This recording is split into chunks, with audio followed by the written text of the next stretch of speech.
tornadoes and flash flooding are a lot higher of risk than I would like to see them for Michigan, but that is what we're dealing with tonight. Right above me, that is called the severe weather outlook. Now, this just categorizes the possibility of all types of severe weather. So in the green off to the north, that is a 1 out of 5 on the scale. That is a marginal risk.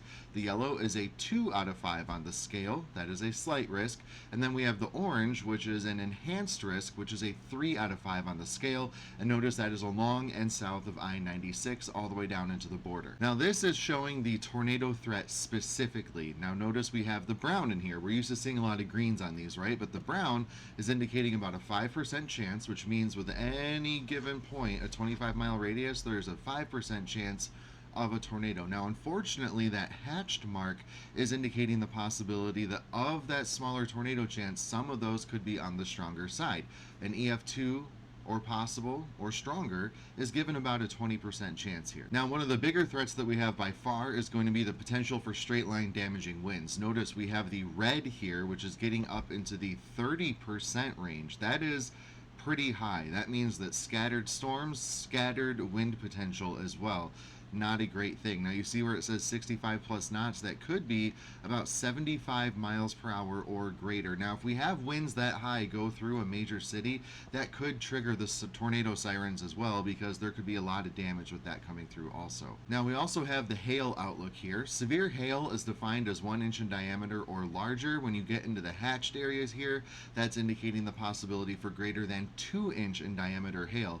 Now that hatched area goes across almost all of West Michigan, so Grand Rapids, Kalamazoo toward Lansing, St. Joseph, Benton Harbor, Muskegon, even all the way up toward Ludington, does have that possibility for very large hail overnight tonight. Now in addition to everything else, I'm showing you something that I don't usually show here, but this is the flash flood risk. So we have a marginal risk in the green, but the yellow is indicating a slight risk of flash flooding from these storms. And we know that to be true, right? We've had numerous flash flood warnings all night last night.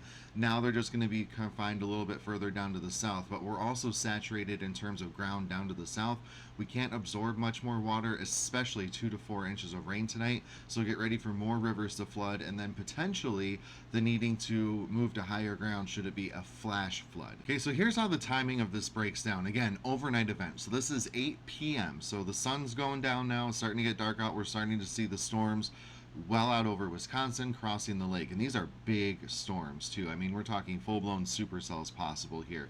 9 p.m. starting to enter the west side of the state of Michigan, and by 10 o'clock, notice how those are really starting to develop.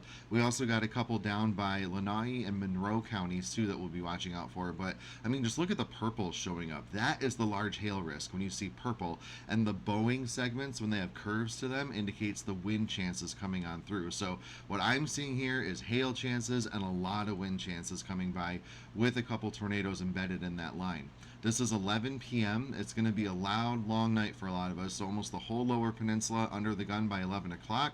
By midnight, now you see those brighter colors showing up by Saginaw and Bay City. This is just where that model is depicting a very strong updraft, which means large hail and damaging winds. Now, what this could also mean is that it could be anywhere, but that potential is there, like I said, right? So this model is just saying that's where it thinks it'll form, but that potential is certainly there, and even this model is picking up on it. Again, this is at midnight, 1 o'clock, 2 o'clock. Now we're pretty much under the gun from along and south of I-96 into the thumb. Detroit Metro, 2 o'clock in the morning, really starting to feel it. Got more rounds coming into Grand Rapids and along 94 by 3 o'clock. And then by about 6 o'clock right here, this is where I think we're going to have the highest flash flood potential, is along and south of I-96 for these storms that just keep hanging on.